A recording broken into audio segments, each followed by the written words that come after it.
Hi friends, welcome to C U Jagan blogs. Friends, ನಮ್ಮೊಟ್ಟಿಗೆ ಇವತ್ತು ವಿಕ್ರಮ್ ಗೌಡ್ರು ಇದ್ದಾರೆ. ಅವ್ರನ್ನ ನೆನ್ನೆ ಗಜ ಪಯಣ ಹೇಗಿತ್ತು ಅಂತೇಳಿ ಕೇಳೋಣ. ಗೌಡ್ರೆ, ಕಾರ್ಯಕ್ರಮಕ್ಕೆ ಸ್ವಾಗತ. ನೆನ್ನೆಯ ಗಜ ಪಯಣ ಹೇಗಿತ್ತು ಗೌಡ್ರೆ? ನಾನು ತುಂಬ ವರ್ಷದಿಂದ ವೀರನ ಹೊಸಳ್ಳಿಗೆ ಬರಬೇಕು ಅಂತಿದ್ದೆ. ನನಗೆ ಡೇಟ್ ಎಲ್ಲ ಮಿಸ್ ಆಗ್ತಿತ್ತು. ಈ ಸತಿ ಅದು ಡೇಟಿಂದು ಇದೆಲ್ಲ ನಮ್ಗೆ ಗೊತ್ತಾಯಿತು. ಆಮೇಲೆ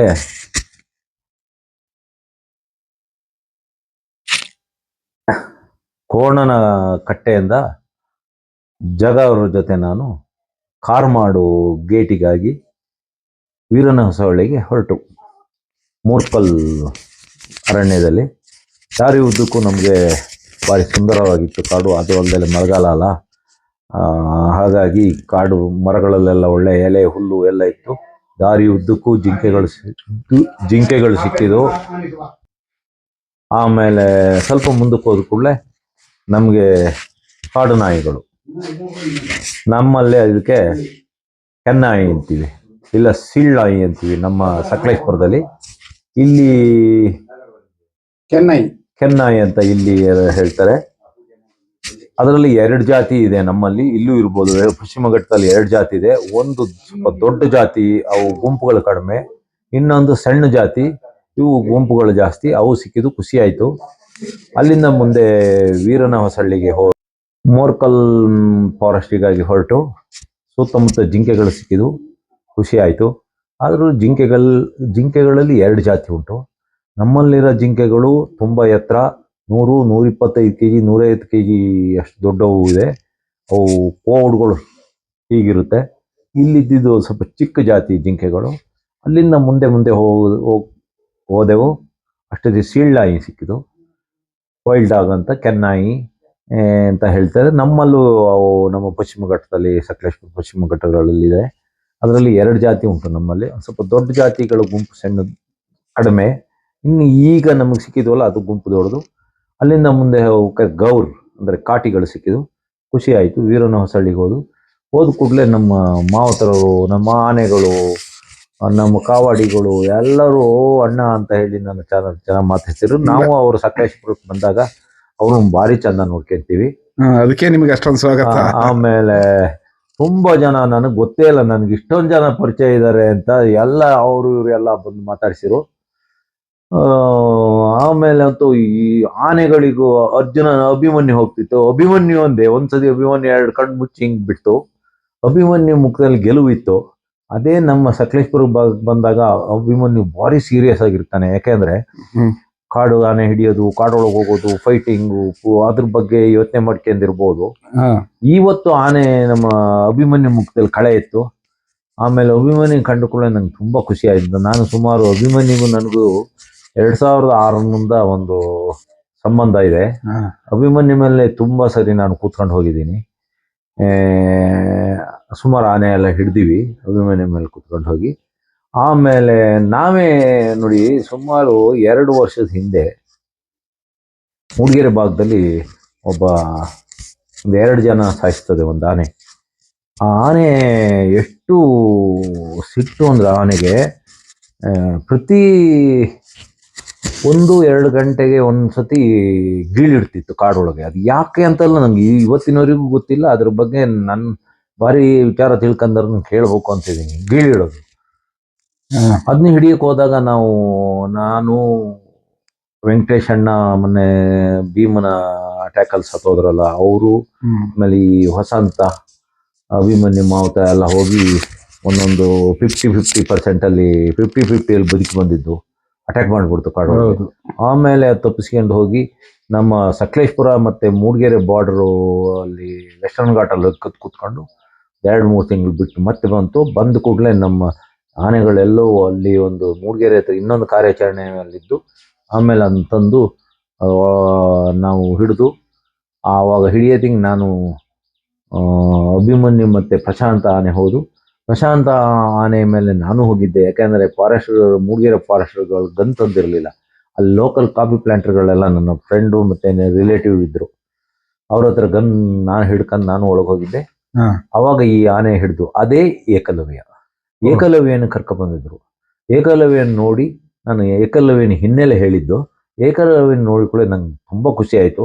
ಮತ್ತೆ ಏಕಲವ್ಯನ ಕೇವಲ 1.5 ವರ್ಷಕ್ಕೆ ಈ ರೀತಿ ತಯಾರು ಮಾಡಿರೋ ಅನ್ನೋದು ಅದು ಖುಷಿ ಆಯ್ತು. ಆಮೇಲೆ ಸ್ವಲ್ಪ ಸೊರಗಿದ್ದ ಅದು ಅದೆಲ್ಲ ಇದ್ದದ್ದೆ, ಯಾಕೆಂದ್ರೆ ಕಾಡಲ್ಲಿ ಸ್ವಚ್ಛಂದವಾದ ಆನೆ. ಅದನ್ನ ಕರ್ಕೊಂಡ್ಬಂದು ಏಕಲವ್ಯನ ನಾನು ಹಿಡಿದ ದಿವಸನೇ ಕಾಡೊಳಗೆ ಗಮನಿಸಿದೆ. ಅದೊಂದು ಸ್ಪೆಷಲ್ ಆನೆ, ಇದಕ್ಕೇನೋ ಒಳ್ಳೆ ಭವಿಷ್ಯ ಇದೆ ಅಂತ ಯೋಚನೆ ಮಾಡಿದ್ದೆ. ಯಾಕೆಂದ್ರೆ ಎಲ್ಲಾ ಆನೆಗಳದು 30 ವರ್ಷ ಆದ್ಮೇಲೆ ಅದು ಕಿವಿಗಳು ಹೀಗಿರ್ತಾವಲ್ಲ, 30 ವರ್ಷ ಆದ್ಮೇಲೆ ಮುಂದೆ ಮುಂದೆ ಮುಂದೆ ಮುಂದೆ ಹೀಗೆ ಬಾಗ್ತವೆ. ನೀವು ನೋಡ್ತಾ ಇರೋ ಆನೆಗಳನ್ನ ಗಮನಿಸಬಹುದು. ಲಾಸ್ಟಿಗೆ ತುಂಬಾ ವಯಸ್ಸಾದ್ಮೇಲೆ ಅರ್ಧಕ್ಕೆ ಹೀಗೆ ಬಾಗ್ತವೆ. ಆದರೆ ಏಕಲವ್ಯನ ಕಿವಿ ಹಿಂದಕ್ಕೆ ಬಾಗಿತ್ತು. ಈಗಲೂ ನೀವು ನೋಡ್ಬೋದು. ಅದು ನಂಗೆ ಭಾರಿ ಖುಷಿಯಾಗಿತ್ತು. ಆಮೇಲೆ ನಾನು ಅದನ್ನ ಹೋಗಿ ತಬ್ಬಿ ಎಲ್ಲ ಇದು ಮಾಡಿ ಫೋಟೋ ತಕ್ಕೊಂಡೆ. ಆಮೇಲೆ ಅಭಿಮನ್ಯು ಅಂತೂ ನಾನು ಹೋದ ಕೂಡಲೇ ಅದಕ್ಕೆ ಗೊತ್ತಾಯ್ತು. ನಾನು ಊರಿಂದ ಸಕಲೇಶ್ಪುರಂ ಬರ್ಬೇಕಾದ್ರೆ ಒಂದು ಸೇಬು ಜೋಬಲ್ಲಿ ಇಟ್ಕೊಂಡು ಬಂದಿದ್ದೆ. ಸೇಬು ಕೊಟ್ಟೆ, ತಕ್ಕೊಂಡು ತಿಂತು, ಖುಷಿ ಆಯಿತು. ಎಲ್ಲವೂ ಖುಷಿ ಆಯಿತು. ಅಲ್ಲಿ ವ್ಯವಸ್ಥೆ ಭಾರಿ ಚೆನ್ನಾಗಿ ಅಲ್ಲಿ ಅರಣ್ಯ ಇಲಾಖೆರು ಮಾಡಿದ್ರು. ಅಂದ್ರೆ ಎಲ್ಲ ಬಂದರಿಗೆಲ್ಲೂ ಎಲ್ಲರಿಗೂ ತಿಂಡಿ ವ್ಯವಸ್ಥೆ ಮಾಡಿದ್ರು. ಆಮೇಲೆ ಏನು ಕಿರಿಕಿರಿ ಇಲ್ಲ, ಎಲ್ಲವೂ ಭಾರಿ ನೀಟಾಗಿ ಅಚ್ಚುಕಟ್ಟಾಗಿತ್ತು. ಕೆಲವು ವಿಚಾರ ಮಾತ್ರ ನಂಗೆ ಭಾರಿ ಬೇಜಾರಾಯಿತು. ನಾನು ಇದೇ ಫಸ್ಟ್ ಬಂದಿದ್ದು. ಅಲ್ಲಿ ಸಕಲೇಶ್ಪುರದಲ್ಲಿ ಹಿಡಿದವೆ 1-2-3 ಆನೆ ಇದ್ದು, ನಾವು ಹಿಡಿದವೆ. ಆಮೇಲೆ ಅಲ್ಲಿ ಕ್ಯಾಪ್ಟನ್ ಅಭಿಮನ್ಯು, ಭೀಮ, ಕರ್ನಾಟಕ ಭೀಮ, ಅವನು ಸಣ್ಣನು, ಚಿಕ್ಕ ವರ್ಷ, ಏನು 10 ವರ್ಷದಿಂದ ಅವನು ನಮ್ಮಲ್ಲಿ ಬಂದಾಗ ತಪ್ಪಿಸ್ಕೊಂಡು ಓಡಿಬಿಟ್ಟ. ಅವನ್ನ ಏನು ಆದ್ರೂ ಸಿಕ್ಕೋದಿಲ್ಲ. ಅದು ಬೇರೆ ಅವಾಗ 12-13 ವರ್ಷ, ಈಗ ಒಂದು 24 ವರ್ಷ ಇರ್ಬೋದು. ಏನು ಓಡ್ತಿದ್ದ ಆ ಹೇಮಾವತಿ ನದಿ ಸೈಡ್ ಕೂರ್ಗು ಮತ್ತೆ ನಮ್ಮ ಬಾರ್ಡರ್ ಅಲ್ಲಿ. ಆಮೇಲೆ ಅವನ ಬೇರೆ ಆನೆ ಎಲ್ಲ ಸುತ್ತ ನಿಲ್ಸಿ ಅವನು ಹಿಡಿಯದೇ ದೊಡ್ಡ ಖುಷಿಯಲ್ಲಿ ಓಡೋದು. ಆಮೇಲೆ ಆ ಬಿಸಿಲಲ್ಲಿ ಕಟ್ತಿದ್ರು, ಅದಕ್ಕೆ ಹಗ್ಗದಲ್ಲಿ ಕಟ್ಸ್ಕೊಳಕ್ ಇಷ್ಟ ಇಲ್ಲ. ಆಮೇಲೆ ಸ್ವಲ್ಪ ದೂರ ಹಸಿರು ಹುಲ್ಲು ಕಾಣ್ತಾ ಇತ್ತು, ಅದನ್ನ ತಿನ್ಬೇಕು. ಆಮೇಲೆ ಹಿಡ್ದಾಯ್ತು. ಅವನು ಬೇರೆ ಹೋಗಿದೆ, ಅದು ಇತ್ತು. ಅದಾದ್ಮೇಲೆ ಅಭಿಮನ್ಯುನೆಲ್ಲ ಅದು ಹಿಡಿದು ಫೋಟೋ ತಕ್ಕೊಂಡು ಆಮೇಲೆ ಭೀಮನ ಹತ್ರ ಹೋದು. ಆಮೇಲೆ ಕಂಜನ್ ನಮ್ಮ ಸಕಲೇಶ್ಪುರ ಎಸ್ಲೂರ್ ಭಾಗದಲ್ಲಿ ಹಿಡಿದಿದ್ದು. ಆಮೇಲೆ ಗೋಪಿ ಇತ್ತು. ಗೋಪಿ ಮಾವುತ ನಾನು ಕಳೆದ ವರ್ಷ ಎಲ್ಲಿ ಕ್ಯಾಪ್ಚರ್ ಮಾಡಿದ್ದು ಅಂತ ಏನಾದರೂ? ಗೋಪಿ ಕಟ್ಟೆಪುರದಲ್ಲಿ ಗೋಪಿ ಮಾವುತ ನಾನು ಕಳೆದ ವರ್ಷ ಒಂದು ಕಾರ್ಯಾಚರಣೆಯಲ್ಲಿ ಹೋದು. ಆ ಒಂದು ಆನೆ ಫಾಲೋ ಮಾಡ್ಕೊಂಡು ನಾನು ಗೋಪಿ ಹೋಗ್ತಾ ಇದ್ದು. ಆವಾಗ ಏನಾಯ್ತು, ಒಂದು ಅಲ್ಲಿ ಅದೊಂದು 1912ನೇ ಇಸ್ವಿಯಲ್ಲಿ ಮಹಾರಾಜರು ಒಂದು ರಿಸರ್ವ್ ಫಾರೆಸ್ಟ್ ಮಾಡಿರು ಮೂಡಿಗೆರೆ ತಾಲೂಕಲ್ಲಿ, ಕುಂದೂರು ಫಾರೆಸ್ಟ್ ಅಂತ. ಅದರೊಳಗೆ ಹುಲಿಗಳು ಇದಾವೆ. ಆಮೇಲೆ ಹೋಗ್ತಾ ಇರ್ಬೇಕಾದ್ರೆ ಒಂದು ಹುಲಿ ಜಿಂಕೆ ತಿಂತ ಇತ್ತು. ಇದ್ದಕ್ಕಿಂದಗೆ ಹುಲಿಗೂ ನಾವು ಫಾಲೋ ಮಾಡ್ಕೊಂಡು ಹೋಗ ಕಾಡಾನೆಗೂ ಒಂದು ಅಘೋಷಿತ ಯುದ್ಧ, ಅಂದ್ರೆ ಕೋಲ್ಡ್ ವಾರ್ ಶುರುವಾಯಿತು. ಇದು ಮರ ತೆಗೆದು ಮುರಿದು ಬೀಳ್ಸೋದು, ಅದು ಅಲ್ಲೇ ಅಬ್ಬರಿಸೋದು. ನಮ್ಮ ಆನೆ ಹುಡುಗರೆಲ್ಲ ಏನು ಮಂಗಗಳು ಮರ ಹತ್ತಂಗೆ ಹತ್ತಿ ಹೋದ್ರು. ನಾನು ಒಂದು 110-115 kg ಇದ್ದೀನಿ. ನಾನು ಎಲ್ಲಿ ಮರ ಹತ್ತೋದು? ನಾನೆಲ್ಲ ಹೋಗಿ ಒಂದು ಸುಮ್ಮನೆ ಅವಿತು ಕೂತಂದೆ. ಹಾಗೆ ಮಾಡಿ ಅವನು ಬಂದಿದ್ದ. ಅವನು ಲಾಸ್ಟಿಗೆ ನಾನು ಅವನು ಒಟ್ಟಿಗೆ ಹೋಗಿ ಆ ಒಂದು ಆನೆ ಅವನು ಡಾಟ್ ಮಾಡಿದ. ಅವನು ಬಂದಿದ್ದ, ಖುಷಿ ಆಯ್ತು. ಅವನು ಮಾತಾಡಿಸಿ ಆಮೇಲೆ ಧನಂಜಯ ಇವೆಲ್ಲ ಆನೆಗಳಿದ್ದು ಜೊತೆಗಿದು ಅದೆಲ್ಲ ನೋಡಿ ಎಲ್ಲ ಖುಷಿ ಆಯ್ತು. ಆಮೇಲೆ ಏನಾಯ್ತು ಅಂದ್ರೆ ಆನೆಗಳಿಗೆಲ್ಲ ಇದೆಲ್ಲ ಹಾಕಿದ್ರು, ಮೇಲೆಲ್ಲ ಒಂದು ಶಾಲ್ ತರ ಹಾಕಿರು, ಆನೆಗೆಲ್ಲ ಅಲಂಕಾರ ಮಾಡಿದ್ರು, ಎಲ್ಲ ಮಾಡಿದ್ರು. ಅಲ್ಲಿ ಪೂಜೆ ಶುರುವಾದಾಗ ಇದು ಅರಣ್ಯ ಇಲಾಖೆಯರದ್ದೇನು ತಪ್ಪಲ್ಲ. ಅರಣ್ಯ ಇಲಾಖೆಯರು ಎಲ್ಲವೂ ನೀಟ್ ಮಾಡಿದ್ರು. ಆ ವಿಚಾರದಲ್ಲಿ ಅರಣ್ಯ ಇಲಾಖೆಯರಿಗೆ ನಾನೊಂದು ಥ್ಯಾಂಕ್ಸ್ ಹೇಳ್ತೀನಿ. ಆದರೆ ರಾಜಕೀಯ ವ್ಯವಸ್ಥೆ ಒಳಗೆ ಯಾರನ್ನೆಲ್ಲೋ ಕರ್ಕೊಂಡ್ಬಂದ್ರು, ಆ ಪೂಜೆ ಮಾಡೋ ಜಾಗದಲ್ಲಿ ಶೂ ಹಾಕಿ ಬಂದ್ರು. ಅಲ್ಲಿ ಅವರು ರಾಜಕೀಯದರಂತೆ, ಅವನು MLA ಅಂತೆ, MLA ಚೇಲ ಅಂತೆ, ಅವನು ಚೇಲ ಅಂತೆ, ಎಲ್ಲ ತುಂಬಿ ಹೋಗಿ ಅಧ್ವಾನ್ ಮಾಡಿ ಹಾಕಿರು. ಎಂಥದ ಒಂದು ಪೂಜೆ ಆಯ್ತು. ಒಂದು ಪೂಜೆ ಅಂದ್ರೆ ಆ ನಮ್ಮ ಹಿಂದೂ ಸಂಸ್ಕೃತಿ ಪ್ರಕಾರ ಅದು ಯಾವ ರೀತಿ ನಡಿಬೇಕು ಅದೇ ರೀತಿ ನಡಿಬೇಕು. ಅಲ್ಲಿ ಶೂ ಹಾಕ್ಯಂಡು ಹೋಗಿ ನಿಂತ್ಕೊಂಡು ಕಾಲ್ ಬಡ್ಡೆ ತೆಂಗಿನಕಾಯಿ ಹೊಡೆಯೋದು ಸರಿಯಲ್ಲ. ಅದು ಎಲ್ಲೋ ಅದು ನಂಗೆ ಹಿಡಿಸ್ಲಿಲ್ಲ. ಆಮೇಲೆ ಮತ್ತೊಂದು ಏನಾಯ್ತು ಅಂದ್ರೆ ಅಲ್ಲಿ ಆ, ಅಲ್ಲೇನೋ ಕೆಲವು ಸಾಂಸ್ಕೃತಿಕ ಇದಾಗ್ತಾ ಇದ್ದು, ಸಿಕ್ಕಾಪಟ್ಟೆ ಚಂಡೆ ಬಡಿತಾ ಇದ್ರು, ಸಿಕ್ಕಾಪಟ್ಟೆ ಡೋಲ್ ಬಡಿತಾ ಇದ್ರು, ಡೋಲ್ ಕುಣಿತ ಎಲ್ಲ ಇತ್ತು. ಆಮೇಲೆ ಮತ್ತೊಂದು ವೀರಗಾಸೆ ಇತ್ತು. ಅದು ಆನೆಗಳದ್ ಕಿವಿ ಭಾರಿ ಸೂಕ್ಷ್ಮ. ಹೌದು. ಆ ಬಿಸಿಲಲ್ಲಿ ಗಂಟೆಗಟ್ಟಲೆ ಕೂರ್ಸ್ಕೊಂಡಿದ್ದಲ್ದಲೆ ಆ ಡಿಮಿ ಡಿಮಿ ಡಿಮಿ ಡಿಮಿ ಸೌಂಡು. ಅಲ್ಲಿ ಬೇರೆ ಆನೆಗಳೆಲ್ಲ ಅವು ಹೊರಗಿನ ಪ್ರಪಂಚಕ್ಕೆ ಬಂದು ಅವಕ್ಕೆಲ್ಲ ಒಂದು ಹೊಸ ಹಲವಾರು ವರ್ಷದಿಂದ ಆಮೇಲೆ ಅಭಿಮನ್ಯು ಇಂಥದ್ದೆಲ್ಲ ಎಷ್ಟೋ ಕಂಡಿತ್ತು. ಆದರೆ ನಾವು ಹಿಡಿದು ಅಂತ ಹೇಳಿದ್ವಲ್ಲ, ಮೂಡಿಗೆರೆ ತಾಲೂಕು ಆನೆ, ಅದಕ್ಕೆ ಏಕಲವ್ಯಗೆ ಅದು ಹೊಸ್ತು. ಅದಕ್ಕೆ ಅಲ್ಲಿ ಬೈರ ಅಂತ ಹೆಸರಿಟ್ಟಿದ್ರು. ಆದ್ರೆ ಒರಿಜಿನಲ್ ಬೈರ ಅಲ್ಲ ಇದು ಜೂನಿಯರ್ ಬೈರ. ಅದು ಹಳ್ಳಿಯರೆಲ್ಲ ಇನ್ನೊಂದು ಆನೆಗೆ ಬಾರಿ ಒಂದು ಕಟ್ಟುಮಸ್ತಾದ ಆನೆ ಇದೆ, ಅದಕ್ಕೆ ಬೈರ ಅಂತ ಹೆಸರಿಟ್ರು. ಇದು ಮಾಧ್ಯಮದವರು ಇದಕ್ಕೆ ಬೈರ ಅಂತ ಇಟ್ಬಿಟ್ರು. ಇರ್ಲಿ, ಅದು ಒಂದೂವರೆ ವರ್ಷದಿಂದ ಇದ್ರೊಳಗೆ ಇದ್ದು ಹೊರಗಡೆ ಬಂದಾಗ ಈ ಕಾಡಾನೆಗೆ ಸಡನ್ನು ಆ ಕಾಡಾನೆ ನಿಲ್ಸ್ಕೊಂಡು, ಕಾಡಾನೆ ತರಾನೇ ಆಗೋಗಿತ್ತು. ಈ ಕಡೆ ಕಾಡಾನೇನೂ ಅಲ್ಲ, ಈ ಕಡೆ ಊರಾನೇನೂ ಇಲ್ಲ. ಅದಕ್ಕೆ ಭಾರಿ ಹಿಂಸೆ ಆಗ್ತಾ ಇತ್ತು. ಅದನ್ನ 4-5 ಜನ ಹಿಡ್ಕೊಂತಿದ್ರು. ಅದು ಏನು ಮಾಡುತ್ತಾ ಅಂತ ನನಗೆ ಏನು ನೆನಪು ಅಂತಂದರೆ, ಕೇರಳದ ಕಡೆ ಆನೆಗಳು ಈ ಚಂಡೆ ಬಡಿತಕ್ಕೆ ಇದಕ್ಕೆ ಅವು ಇದ್ದಕ್ಕಿದ್ದಂಗೆ ರೇಗ್ತವೆ, ತುಂಬ ಹಾನಿ ಮಾಡಿದಾವೆ, ತುಂಬ ಜನನೆಲ್ಲ ಸಾಯಿಸಿದಾವೆ. ಆ ರೀತಿ ಆಗ್ತದೆ ನಾನು ತಿಳ್ಕೊಂಡೆ. ಪುಣ್ಯಕ್ಕಾಗಲಿಲ್ಲ, ಅದು ಮಾಡಬಾರ್ದು. ಅದೊಂದು ಬೇಜಾರಾಯಿತು. ಮತ್ತೆಲ್ಲೋ ಅಚ್ಚುಕಟ್ಟೆಗೆ ಚೆನ್ನಾಗಿ ನಡೀತು. ಅಲ್ಲಿಂದ 1 ಕಿಲೋಮೀಟ್ರು ಇದು ಹೋದ್ರು ಮೆರವಣಿಗೆ. ಅಲ್ಲೊಂದು ಮತ್ತೆ ನಂಗೆ ಬೇಜಾರಾಯಿತು. ಅಲ್ಲೊಂದು ದೊಡ್ಡದೊಂದು ಶಾಮಿಯಾನ ಹಾಕಿದ್ರು. ಅಲ್ಲಿ ತುಂಬ ಜನ ಸೇರಿದ್ರು. ಮಿನಿಸ್ಟರ್ಗಳು, ಮತ್ತು MLAಗಳು, ಅವ್ರ ಚೇಲಗಳು, ಅವ್ರ ಚಮಚಗಳು, ಅವರ ಇವು ಛತ್ರಿಗಳು, ಯಾರ್ಯಾರೆಲ್ಲ ಸ್ಟೇಜ್ ಮೇಲೆ ಕೂತಿದ್ರು. ಅದು ಏನಾರ ಮಾಡಲಿ, ನಮಗೂ ಅದಕ್ಕೆ ಸಂಬಂಧ ಇಲ್ಲ.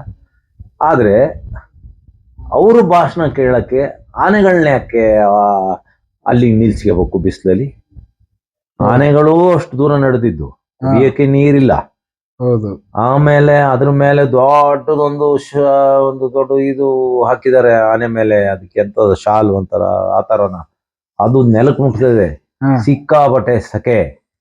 ಆನೆಗಳನ್ನ ಬಿಸಿಲಲ್ಲಿ ನಿಲ್ಸ್ಕೊಂಡ್ರು. ನಾವೆಲ್ಲ ಯಾಕೆ ಮರೆ ಆನೆ ಅಂತ ನಿಲ್ಲಿಸ್ಕೊಂಡಿರಿ, ಭಾಷಣ ಕೇಳೋ ಓಟ್ ಹಾಕೋರು ಮನುಷ್ಯರು ತಾನೆ, ಅವ್ರ ಚೇಲ ಅವ್ರುಗಳು ಮಾಡ್ಕೊಂಡ್ಲಿ ಅಂತೆಲ್ಲ ಮಾತಾಡಿದ್ದು. ಲಾಸ್ಟಿಗೆ ಕೊನೆಗೂ 1 ಗಂಟೆಗೇನೋ ಆನೆ ಆ ಕಡೆ ತಗೊಂಡೋಗ್ಬಿಟ್ರು. ಅದೊಂದು ಬೇಜಾರಾಯಿತು. ಆದರೆ ಅಂತೂ ಅಲ್ಲೂ ಅಷ್ಟೇ, ಮತ್ತೆ ಫಾರೆಸ್ಟ್ ಇಲಾಖೆಯವರು ಮತ್ತೆ ಎಷ್ಟು ಚೆನ್ನಾಗಿ ವ್ಯವಸ್ಥೆ ಮಾಡಿದ್ರು ಅಂದರೆ, ಅಲ್ಲಿ ನಮ್ಮ ಹಳ್ಳಿ ಜನ ಪಾಪ ದೂರದಿಂದ ಬಂದಿದ್ರು. ಎಲ್ಲ ಬೈಕಿಂದ ನಡ್ಕೊಂಡು ಬರಿಕಾಲ್ ಬಂದವರು ಎಲ್ಲರೂ ಆನೆ ನೋಡ ಆಸೆ ಬಂದಿದ್ರು. ಅವರಿಗೆಲ್ಲ ಅಲ್ಲಿ ಒಂದು ಒಳ್ಳೆ ಊಟದ ವ್ಯವಸ್ಥೆ ಚೆನ್ನಾಗಿ. ಅದು ನಂಗೆ, ನಾವೆಲ್ಲ ರೈತರು ಅಂದಮೇಲೆ ನಾವೆಲ್ಲ ಅನ್ನ ಹಾಕೋರು, ದೇಶಕ್ಕೆ ಅನ್ನ ಕೊಡೋರು. ಅಲ್ಲಿ ಅವ್ರು ಅನ್ನ ಕೊಡೋದು ನೋಡಿ ನಂಗೆ ಭಾರಿ ಖುಷಿ ಆಗ್ಬಿಡ್ತು. ನನಗೆ ಅದು ಒಂದು 100 ಥ್ಯಾಂಕ್ಸ್ ಹೇಳ್ತೀನಿ ನಾನು ಇವ್ರಿಗೆ, ಫಾರೆಸ್ಟ್ ಇಲಾಖೆಗೆ. ಅದು ಖುಷಿ ಆಯ್ತು. ಆಮೇಲೆ ಹಿಂದೆ ಹೇಗಿತ್ತು ಅಂದ್ರೆ, ಸುಮಾರು 20-25 ವರ್ಷದ ಹಿಂದೆ ಆನೆಗಳನ್ನ ವೀರನ ಹೊಸಳ್ಳಿ ಕರ್ಕ ಬರ್ತಿರ್ಲಿಲ್ಲ. ಆನೆಗಳು ಅವಾವ ಕ್ಯಾಂಪ್ಗಳು ಎಲ್ಲೆಲ್ಲಿದೆ, ಮತ್ತಿಗೋಡು ಇರ್ಬೋದು, ಬಳ್ಳೆ ಇರ್ಬೋದು, ಇನ್ನು ಭೀಮನಕಟ್ಟೆ ಇರ್ಬೋದು, ಇನ್ನು ಎಲ್ಲೆಲ್ಲಿ ಇದೆ ಅಲ್ಲೆಲ್ಲಿಂದ ಆರಿಸಿದ ಆನೆಗಳನ್ನ ನಡ್ಕೊಂಡು ಕರ್ಕ ಹೋಗ್ತಿದ್ರು ಮೈಸೂರಿಗೆ. ಆನೆಗಳು ಕಾಲು ಉಂಟಲ್ಲ, ಲಾರಿಯಲ್ಲಿ ಪ್ರಯಾಣ ಏನಿಲ್ಲ, ಲಾರಿ ಪ್ರಯಾಣ ಅನ್ನೋದು ಗೊತ್ತಿರಲೇ ಇಲ್ಲ. ನಡ್ಸ್ಕೊಂಡು ಹೋಗಿ ಹೋಗ್ಬೇಕಾರೆ ಹಳ್ಳಿಗಳಲ್ಲೆಲ್ಲ ಆನೆಗಳಿಗೆಲ್ಲ ಆರತಿ ಎತ್ತಿ ಅದಕ್ಕೆ ತೆಂಗಿನಕಾಯಿ, ಬೆಲ್ಲ ಎಲ್ಲ ಕೊಡ್ತಿದ್ರು. ಅದು ಒಳ್ಳೆ ಬೆಳವಣಿಗೆನೆ. ಆದರೆ ಅಲ್ಲಿಂದ ಹೆಚ್ಚು ಕಡಿಮೆ ಮೈಸೂರಿಗೆ ಒಂದು 40-50 ಕಿಲೋಮೀಟರ್ ಇರ್ಬೋದು ಅಂತ ನಾನು ತಿಳ್ಕೊಳ್ತೀನಿ. 50 ಕಿಲೋಮೀಟರ್ ನಡ್ಕೊ ಹೋಗೋದು, 50 ಕಿಲೋಮೀಟರ್ ನಡ್ಕೊ ಬರೋದು, ಆ ಸೆಕೆಯಲ್ಲಿ ಆನೆಗಳಿಗೆ ಕಷ್ಟ ಆಗ್ತಿತ್ತು. ಜೊತೆಗೆ ಆನೆಗಳು ಪಾದ ಭಾರಿ ಸೂಕ್ಷ್ಮ. ಅವು ಏನಿದ್ರು ಮಣ್ಣಿನ ಮೇಲೆ ಕೆಸರಿನಲ್ಲಿ ನಡೆದಾಡಕ್ಕೆ ಮಾರ್ಪಾಡಾಗಿರೋದು. ನೋಡಿ ಪ್ರಕೃತಿ ಯಾವ ರೀತಿ ಅಂದ್ರೆ, ಕುದುರೆಗೆ, ಕತ್ತೆಗೆ, ಬೇರೆ ಪ್ರಾಣಿಗಳಿಗೆ, ಆಮೇಲೆ ಎತ್ತುಗಳು, ದನಗಳಿಗೆ ಗೊರಸ್ಕೊಟ್ಟಿದೆ. ಹೌದು. ಗಟ್ಟಿ ಗೊರಸು ಅವು ಕಲ್ಲು ಅಂತ ಜಾಗದಲ್ಲಿ ಟಾರ್ ರೋಡಲ್ಲಿ ಸಿಮೆಂಟ್ ರೋಡಲ್ಲಿ ನಡಿಬಹುದು. ಆದ್ರೆ ಆನೆಗಳ ಪಾದದ ರಚನೆನೇ ಬೇರೆ. ಅದು ಒಂದು ಇಷ್ಟು ದಪ್ಪ ಇರುತ್ತೆ, ತಳ ಸೋಲು, ನಮ್ಮ ಶೂ ಸೋಲ್ ಇರ್ತದಲ್ಲ ಆ ರೀತಿ. ಅದು ಮಣ್ಣಿನ ಮೇಲೆ ಬಂದು ನಡೆಯೋಕೆ ಅದ್ರ ಕೆಳಗಡೆ ಎಲ್ಲ ಒಂದು ರೀತಿ ನಮ್ಮ ಶೂ ಆಗಲಿ ಇಲ್ಲ ನಮ್ಮ ಕಾರಿನ ಟೈರ್ಗಳಲ್ಲಿ ಏನು ಇದಿರುತ್ತೆ ಗ್ರಿಪ್ಪು, ಆ ತರ ಇರುತ್ತೆ ಆನೆಗಳ ಪಾದದ ದಳದಲ್ಲಿ. ಅದು ಟಾರ್ ರೋಡ್ ಸಿಮೆಂಟ್ ರೋಡಲ್ಲಿ ನಡೆದಾಗ ಅದು ಸೌದೋಗ್ತದೆ, ಬೇಗ ಸವಿತದೆ. ಆಮೇಲೆ ಆ ಹೀಟು ತಲೆವರೆಗೆ ಹೊಡಿತದೆ. ಆ ಥರ ವ್ಯವಸ್ಥೆ ಇತ್ತು. ಆಮೇಲೆ ನಮ್ಮ ನಾನು ಕರೆಯೋದು ಬೇರೆ ಏನು ಅಂತ ಗೊತ್ತಿಲ್ಲ, ಈ ಆನೆ ಹಿಡಿಯ ವಿಚಾರದಲ್ಲಿ ಭೀಷ್ಮ ಅಂತ ನಾನು ಶ್ರೀಮಾನ್ ಶ್ರೀ ಒಬ್ಬ ಅವ್ರಿಗೆ ಏನಂತ ಹೇಳ್ಬೋದು ಅಂದ್ರೆ ಕೊಡಗಿನ ಧೀರ ಮನುಷ್ಯ. ಕೊಡಗಲ್ಲಿ ಈ ಕೊಡಗು 100 ಜನ ಧೀರರನ್ನು ಕೊಟ್ಟಿದ್ದರಲ್ಲಿ ಯಾವ್ದ್ಯಾವುದೋ ಇದರಲ್ಲಿ ಹೆಸರು ಮಾಡಿದವರು ಇದ್ದಾರೆ. ಆರ್ಮಿಯಲ್ಲಿ, ಹಾಕಿಯಲ್ಲಿ, ಬೇರೆ ಬೇರೆ ವಲಯದಲ್ಲಿ ಹೇಗೆ ಹೆಸರು ಮಾಡ್ಯಾರೆ ಹಾಗೆ ಈ ಆನೆ ಹಿಡಿಯೋದ್ರಲ್ಲಿ ಆನೆಗಳ ಬಗ್ಗೆ ಆನೆಯ ತಜ್ಞ, ಆಮೇಲೆ ಭೀಷ್ಮ ಅಂತ ನಾನು ಇಟ್ಬಿಟ್ಟಿದ್ದೀನಿ. ಯಾಕೆಂದ್ರೆ ಮಹಾಭಾರತದಲ್ಲಿ ಭೀಷ್ಮ ಹೇಗಿದ್ರು ಹಾಗೆ ನಮ್ಮ ಚೆಟ್ಟಿಯಪ್ಪ ಡಾಕ್ಟ್ರು ಇಲ್ಲಿಗೆ ಹಾಕ್ತಾರೆ ಈ ವಿಚಾರದಲ್ಲಿ ಆನೆ ಕರ್ಕಪ್ಪ. ಅವಾಗ ಚೆಟ್ಟಿಯಪ್ಪ ಡಾಕ್ಟ್ರು ಸರ್ಕಾರಕ್ಕೊಂದು ವರದಿ ಕಳಿಸ್ತಾರೆ. ನೋಡಿ, ಆನೆಗಳು ನಡ್ಕ ಹೋಗೋದ್ರಿಂದ ಆನೆಗಳು ಕಾಲಿಗೆ ಪೆಟ್ಟಾಗುತ್ತೆ, ಊರುಗಳಿಗೆ ಪೆಟ್ಟಾಗುತ್ತೆ. ಆಮೇಲೆ ಅವಾಗ ಸುಸಜ್ಜಿತ ರಸ್ತೆಗಳಿರಲಿಲ್ಲ. ಆಮೇಲೆ ಕಲ್ಲು ರಸ್ತೆಗಳು, ಕಾಲೆಲ್ಲ ಊದ್ತಾ ಇದೆ. ಆಮೇಲೆ ವಾಪಸ್ ಬಂದ ಗಾಯ ಆಗ್ತಾ ಇದೆ, ಉಗುರುಗಳಿಗೆ ಪೆಟ್ಟು ಬೀಳ್ತದೆ. ಹಾಗಾಗಿ ನೀವು ಎಲ್ಲ ಆನೆಗಳನ್ನ ಒಂದು ಕಡೆಗೆ ಸೇರಿಸಿ ಅಲ್ಲಿಂದ ಬೇಕಾದ ಆನೆಗಳು, ಎಲ್ಲ ಕ್ಯಾಂಪ್ಗಳಲ್ಲಿ ಬೇಕಾದ ಆನೆಗಳನ್ನ ಕರ್ಕೊಂಡು ಅಲ್ಲಿಂದ ನೀವು ಲಾರಿಯಿಂದ ಕರ್ಕೋಗಿ ಲಾರಿಗೆ ಮತ್ತೆ ವಾಪಸ್ ಬರ್ಬೇಕಾದ್ರೆ ಮತ್ತೆ ಅವಾವು ಕ್ಯಾಂಪ್ಗಳಿಗೆ ಆ ಲಾರಿಗೆ ಬಿಡ್ಬೇಕು ಅಂತ ಒಂದು ಮನವಿ ಕಳಿಸ್ತಾರೆ. ಸರ್ಕಾರ ಒಪ್ಪುತ್ತೆ. ಇದಕ್ಕಿಂತ ವರದಿ ಬೇರೆಯವ್ರಿಗೆ ಯಾರಿಗೂ ಹೊಳಿಲಿಲ್ವಾ? ಇರ್ಲಿ ಬಿಡಿ, ಅದು ಯಾರಿಗೂ ಅವ್ರಿಗೆ ಬೇಕಾಗಿರ್ಲಿಲ್ಲ. ಸರ್ಕಾರಿ ಕೆಲಸ ಅಲ್ಲ, ಮಾನವೀಯತೆ ಆಗ್ಲಿ ಅದಾಗ್ಲಿ, ಆಮೇಲೆ ಆಳವಾಗಿ ಯೋಚನೆ ಮಾಡೋ ಥಿಂಕಿಂಗ್ ಒಂದು ಕೆಪಾಸಿಟಿ ಇರಲಿ. ಅವ್ರನ್ನ ನಾವು ದೂರಿ ಪ್ರಯೋಜನ ಇಲ್ಲ ಅಂತೂ. ಅದರ ಪ್ರಯುಕ್ತನೇ ಈಗ ನಡೀತಾ ಇರೋದು ವೀರನ ಹೊಸಹಳ್ಳಿಗೆ ಆನೆಗಳನ್ನೆಲ್ಲ ತಂದು ಈಗ ಅಲ್ಲಿಂದ ಕರ್ಕೊಂಡು ಹೋಗೋ ಕಾರ್ಯಕ್ರಮ. ಆಮೇಲೆ ನೋಡಿ, ಮತ್ತೊಂದು ಹೇಳ್ತೀನಿ. ಆಯ್ತು, ಎಲ್ಲ ಮೈಸೂರು ಹೋಗ್ತವೆ ಆನೆಗಳು. ಇದು ಕುದುರೆ ಗಾಡಿ, ಎತ್ತಿನ ಗಾಡಿ, ಎತ್ತುಗಳಿಗೆ ಅಷ್ಟು ಗಟ್ಟಿ ಗೊರಸಿದ್ರು ಅದರ ತಳಕ್ಕೆ ಹಲ್ಲೆ ಬಡಿತಾರೆ. ಯಾಕೆಂದ್ರೆ ಕಲ್ಲು, ಸಿಮೆಂಟು ಇಲ್ಲ ಇವೆಲ್ಲ ಅದು ಕಾಲಿಗೆ ಒತ್ತಬಾರ್ದು ಅಂತ. ಆನೆಗಳ ಪಾದ ಏನೂ ಇಲ್ಲ. ಆನೆಗಳ ಪಾದ 1 ಇಂಚ್ ಅಷ್ಟು ದಪ್ಪ, ಒಂದು ಸೋಲ್ ಅಷ್ಟೇ, ಒಂದು ಚರ್ಮ, ಒಂದು ಒರಟು ಚರ್ಮ. ಸರಿಯಾಗಿ ಇದು ಕಲ್ಲುಗಳು ಹೊಡೆದ್ರೆ ಆನೆ ಕಾಲು ತೂತಾಗಿ ಹೋಗ್ತದೆ. ಸಾಮಾನ್ಯ ಮುಳ್ಳುಗಳು ಎಂಥದಾರ ಹೊಡೆದ್ರೂ ಆನೆ ತಳಭಾಗ ತೂತಾಗ್ತದೆ ಅಂತ ಆ ರೀತಿ ಇರಬೇಕಾದಾಗ ಇರೋದ್ರಿಂದ ಇವರು ಮೈಸೂರಿಗೆ ಕರ್ಕೊ ಹೋದ್ಮೇಲೆ ದಿನಕ್ಕೆ 8-10 ಕಿಲೋಮೀಟ್ರು 12 ಕಿಲೋಮೀಟ್ರು ತಾಲೀಮು ಅಂತ ಹೇಳಿ ನಡೆಸ್ತಾರೆ. ಪ್ರತಿ ದಿವಸ ನಡೆಸ್ತಾರೆ. ಸಿಮೆಂಟ್ ರೋಡಲ್ಲಿ ಆನೆಗಳು, ಟಾರ್ ರೋಡಲ್ಲಿ ಆನೆಗಳು ನಡೆದ್ರೆ ಆನೆಗಳು ತಳಭಾಗ ಏನಾಗೋದು ಪಾದದ್ದು ತುಂಬಾ ಸೌದೋಗ್ತದೆ. ಬೇಕಾದ್ರೆ ಇವತ್ತೇ ತಾಲೀಮ್ ಶುರು ಆಗಿಲ್ಲ, ಯಾರಾದ್ರೂ ಪುಣ್ಯಾತ್ಮರು ಹೋಗಿ ಅದ್ರ ಕಾಲಿನ ತಳಭಾಗನ ಒಂದು ಸ್ಕೇಲ್ ಇಟ್ಕೊಂಡು ಅಡ್ಡ ದಪ್ಪ ಅಳತೆ ಮಾಡಲಿ. ಇನ್ನು 1.5 ತಿಂಗಳು ಬಿಟ್ಟು ಇಲ್ಲ ಇದಾದ್ಮೇಲೆ ದಸರಾ ಮುಗಿದ ಮೇಲೆ ಅಳತೆ ಮಾಡಿ ನೋಡಿ, ಇಲ್ಲ ತಳಭಾಗನ ಇವತ್ತೇ ನೋಡಿ, ಆಮೇಲೆ ನೋಡಿ ಎಷ್ಟು ಸೌದೋಗ್ತದೆ ಅಂತ. ಆಮೇಲೆ ಆ ಹೀಟು, ಆ ಮೈಸೂರಿನ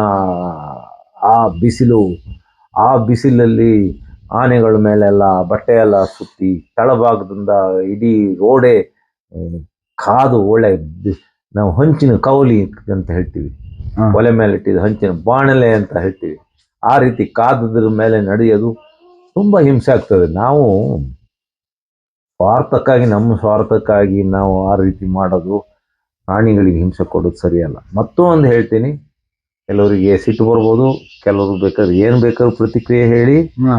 ನಾನು ದೇವರು ಮೆಚ್ಚಂಗೆ ಸತ್ಯ ಹೇಳ್ತಿದ್ದೀನಿ. ಆನೆಗಳ ದೇಹ ರಚನೆಗಳನ್ನು ತೆಗೆದುಕೊಂಡು ನೋಡಿ, ಅದೊಂದು ಸ್ಕೆಲಿಟನ್ ನೋಡಿ. ಹಾ. ಆನೆಗಳ ಬೆನ್ನು ಭಾರಿ ಮೆತ್ತಗೆ ಆಗಿರೋ ಆ ಸ್ಪೈನಲ್ ಕಾರ್ಡಿಯಲ್ ಮೂಳೆಗಳಿದಾವಲ್ಲ, ಹಾ. ಅದು ಭಾರಿ ಮೆತ್ತನೆ ಮೂಳೆಗಳು. ಆನೆ ಅಷ್ಟಪ್ಪ ಇದ್ರೇನು ಅದಕ್ಕೆ ಯಾವುದೇ ಕಾರಣದಿಂದ ಬೆನ್ನಿನ ಮೇಲೆ ವೆಯ್ಟ್ ಇಡದೆ ತಪ್ಪು. ಓ. ಅದು 800 900 kg ವೆಯ್ಟ್ ಹೊತ್ಕೊಂಡು ತಿರುಗಿದರೆ ಹಾ. ಕ್ರಮೇಣ ಅದರ ಬೆನ್ನು ಮೂಳೆ ಅಡಿ ಹೋಗ್ಬೋದು, ಇಲ್ಲ ಇನ್ನೂ ಏನಾರ ಸಮಸ್ಯೆ ಆಗ್ಬೋದು ಆನೆಗಳಿಗೆ. ಹೌದು. ಈಗ ಅಂಬಾರಿ ತೂಕನೇ 800 ಚಿಲ್ಲರೆಯಿಂದ 900 kg ತೂಕ ಇದೆ. ಹಾ. ನಾವು ಮಾನವೀಯತೆ ಮೇಲೆ ನೋಡ್ಬೇಕು, ನಮ್ಮ ಸ್ವಾರ್ಥಕ್ಕಾಗಿ ಹಾಗಲ್ಲ. ದೇವರು ನಾನು ದೇವ್ರ ಭಕ್ತ, ನಾನು ಧರ್ಮ ದೇವರು, ನಾನು ರಾಮಾಯಣ ಮಹಾಭಾರತಗಳನ್ನೆಲ್ಲ ನಾನು ತುಂಬ ಸತಿ ಓದಿದ್ದೀನಿ. ಆದರೆ ನಾವು ಒಂದು ಪ್ರಾಣಿ ಬಗ್ಗೆನೂ ಯೋಚನೆ ಮಾಡ್ಬೇಕಲ್ಲ, ಅದರ ಭವಿಷ್ಯದ ಬಗ್ಗೆನೂ ಯೋಚನೆ ಮಾಡ್ಬೇಕಲ್ಲ. ಹೌದು. ಅದು ಭಾರಿ ಸಮಸ್ಯೆ ಆಗ್ತದೆ.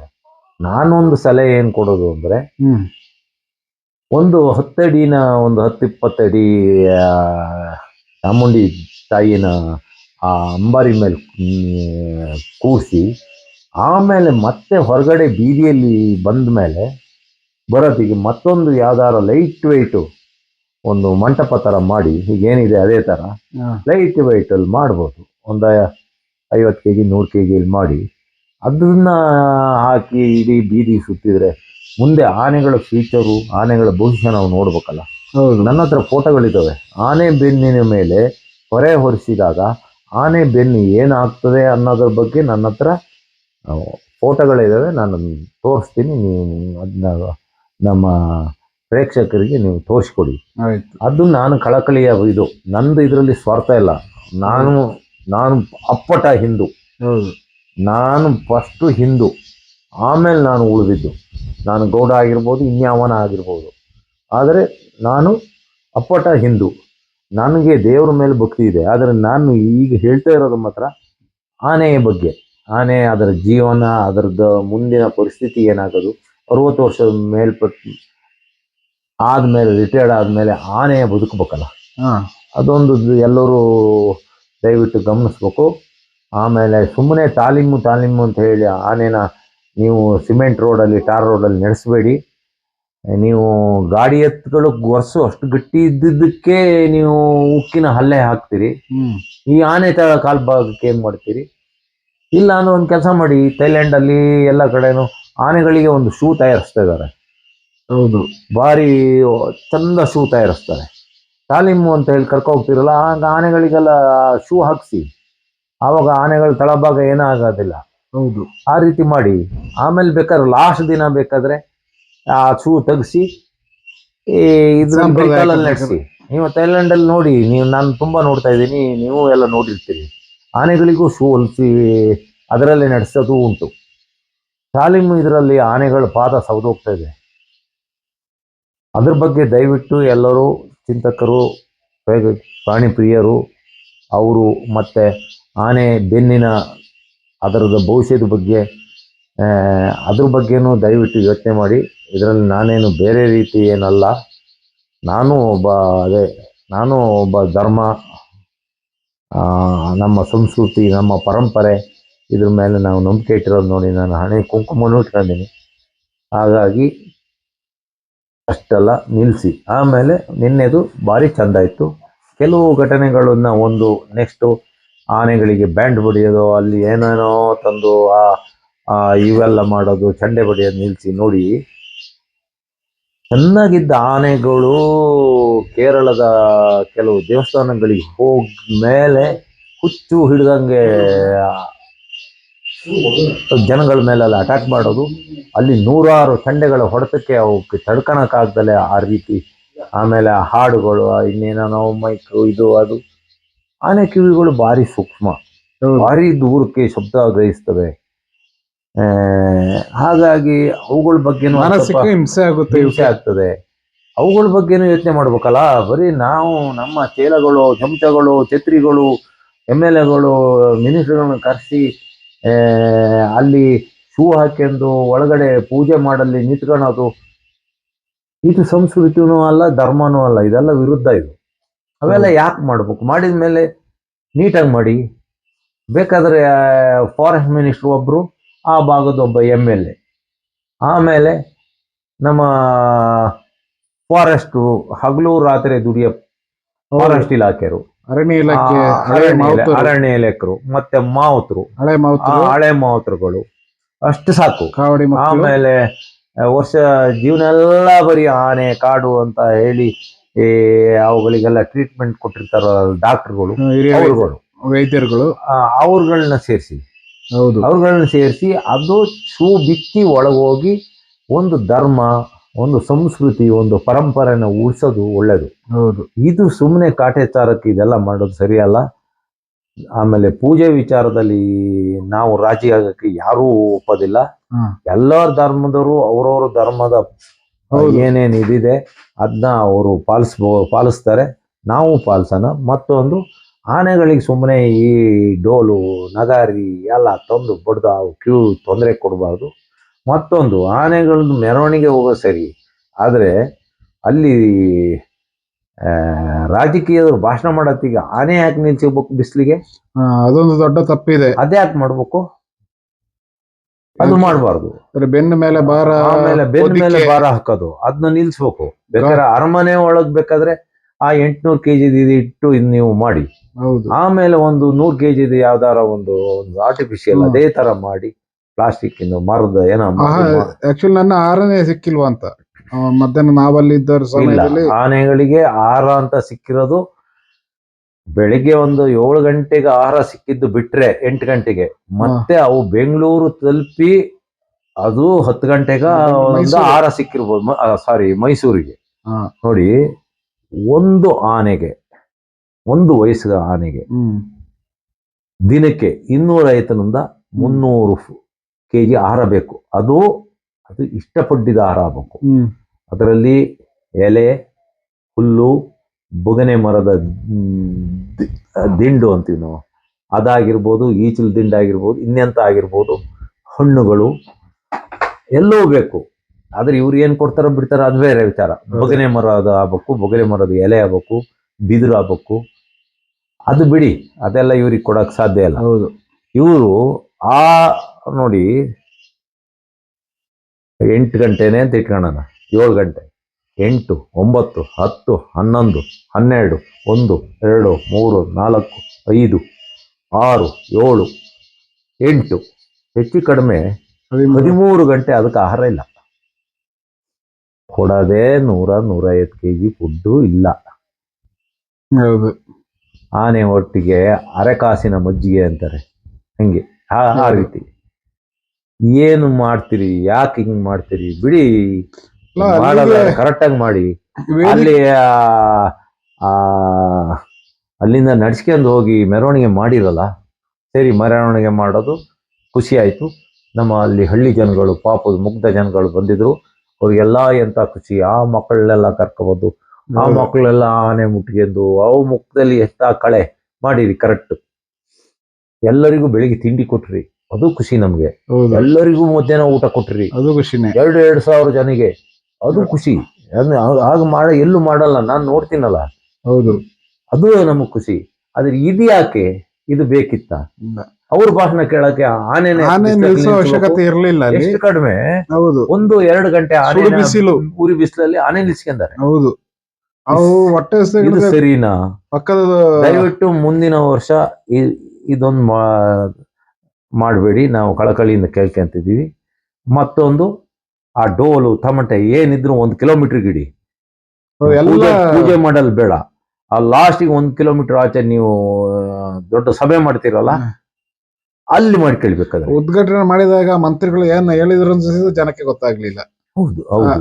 ಡೋಲು ನಗರಿ ಅಲ್ಲೇ ಇತ್ತು, ವೀರಗಾಸೆ ಕುಣಿತ ಎಲ್ಲಾನು ಅಲ್ಲೇ ಇತ್ತು, ಯಾರಿಗೆ ಏನ್ ಅರ್ಥ ಆಗ್ಲಿಲ್ಲ. ಆದ್ರೂ ಹೊಸ ಆನೆಗಳು ಅವು ಕಾಡಿನಿಂದ ಬಂದಿದ್ದೇ ಶಾಕ್ ಅಲ್ಲಿ ಇರ್ತವೆ. ಹೌದು. ಇಲ್ಲಿ ಅದರದ್ದು ಮೆಂಟಲ್ ಫುಲ್ ಎಲ್ಲ ಮೆಂಟಲ್ ಟಾರ್ಚರ್ ಕೊಟ್ಟಿರ್ತಾರೆ. ಅದಕ್ಕೆ ಏನೂ ಗೊತ್ತಿರಕ್ಲ. ಇದೇನು ಇಷ್ಟೊಂದು ಜನನೇ ಕಂಡಿರಕ್ಲ. ಕಾಡಿಂದ ನೇರ ತಂದು ಬೋನೊಳಿಕ್ ಹಾಕ್ತಾರೆ, ಅಲ್ಲಿಂದ ಹೊರಕ್ ಬಿಡ್ತಾರೆ. ಅವರೊಂದು 4-5 ಜನ ನೋಡಿರ್ತದೆ. ಆ ಆನೆ ತಂದು ಇಲ್ಲಿ ನಿಲ್ಸ್ಕೊಂಡು ಏನು ಡಿಮಿ ಡಿಮಿ ಡಿಮಿ ಡಿಮಿ ಅಂತ ಬಡಿಯೋದು, ಆ ಚಂಡೆ ಹೊಡ್ತಾ. ಹಳೆ ಹೆಚ್ಚು ಕಡಿಮೆ ಆಗಿ ಆನೆ ಏನಾರ ನುಗ್ಗಿದ್ರೆ ಎಷ್ಟು ಜನ ಅದ್ರ ಕಾಲ್ ತಳಕ್ ಸಿಕ್ಸತ್ ಹೋಗ್ತಿದ್ರು. ನಮ್ಮ ಪಾಪ ಇವರು ಕಾವಾಡಿಗಳು, ನಮ್ಮ ಆನೆ ಹುಡುಗರು, ನಾನು ಆನೆ ಹುಡುಗರಿಗೆ ಆನೆ ತಜ್ಞರು ಅನ್ನೋದು, ಅವರೇ ನಿಜವಾದ ತಜ್ಞರು. ನಿಜ. ಅಲ್ಲಿ ಎಲ್ಲ ಪುಸ್ತಕದ ಬದನೆಕಾಯಿಗಳಿದಾರಲ್ಲ, ಅವರಲ್ಲ, ಆ ಆನೆ ತಜ್ಞ ಹುಡುಗರು 6 ಜನ ಆನೆ ಹಿಡಿದು ಎಳೆದು ನಿಲ್ಸ್ಕೊಂಡಿದ್ರು. ತುಂಬಾ ಖುಷಿ ಪಡೋ ವಿಷಯ ಅದು. ಯಾಕಂತಂದ್ರೆ ಇಡೀ ಆನೆನ ಅಂತ ಆಮೇಲೆ ಅದು ಇಷ್ಟು ದಪ್ಪ ಕಂಡು ಬಿಟ್ಕೊಂಡು ನೋಡ್ತದೆ. ಇದೇನು ಪಾಪ ಕಾಡಿಂದ ಬಂದು ಇನ್ನೂ ಅದು ಮೆಂಟಲಿ ವೀಕ್ ಆದ ಆನೆಗೆ ಅದೆಲ್ಲ ಮಾಡ್ಲೇಬಾರ್ದು. ಬೇರೆ ಆನೆಗಳಿಗೂ ಆಗ್ಲಿ ಅದು ಕಿವಿಗೆ ಹೊಡೆತ ಬೀಳ್ತದೆ. ಕರ್ಕಶ ಸೌಂಡ್ಗಳು ಆ ಸೂಕ್ಷ್ಮ ಕಿವಿಗಳಿಗೆ ಹೊಡೆತ ಬೀಳ್ತದೆ. ಅದು ದಯವಿಟ್ಟು ಮಾಡಬೇಡಿ. ಮತ್ತೆ ಬೇರೆ ಎಲ್ಲ ಚೆನ್ನಾಗಿ ಮಾಡಿದ್ರು, ಭಾರಿ ಖುಷಿ ಆಯಿತು. ಶೆಟ್ಟಿಯಪ್ಪನವರಿಗೂ ನಾನೊಂದು ಥ್ಯಾಂಕ್ಸ್ ಹೇಳ್ತೀನಿ. ಯಾಕೆಂದರೆ ನೀವು ಅವತ್ತು ಮಾಡಿದ ಒಂದು ಘನ ಕಾರ್ಯದಿಂದ ನಮ್ಮ ಆನೆಗಳ ಕಾಲು ಉಳಿತು. ಆಮೇಲೆ ಆನೆಗಳಿಗೂ ಒಳ್ಳೇದಾಗ್ತಾ ಇದೆ. ಎಲ್ಲ ಚೆನ್ನಾಗಿ ಮಾಡಿರಿ. ಎಲ್ಲ ವ್ಯವಸ್ಥೆ ಚೆನ್ನಾಗಿತ್ತು, ನೀಟಾಗಿತ್ತು, ಖುಷಿ ಆಯಿತು. ಅದರಲ್ಲೂ ನಮ್ಮ ಹಳ್ಳಿ ಪಾಪದ ಮುಗ್ಧ ಜನಗಳು ಬಂದಿದ್ದರು, ಮುದುಕರು ಮುದುಕಿಯರು, ಅವರಿಗೆಲ್ಲರಿಗೂ ಖುಷಿ ಆಯಿತು. ಅವರು ಹೊಟ್ಟೆ ತುಂಬ ಊಟ ಮಾಡಿದರು. ಬೇರೆ ಎಲ್ಲ ಚೆನ್ನಾಗಿತ್ತು. ನಮಸ್ಕಾರ.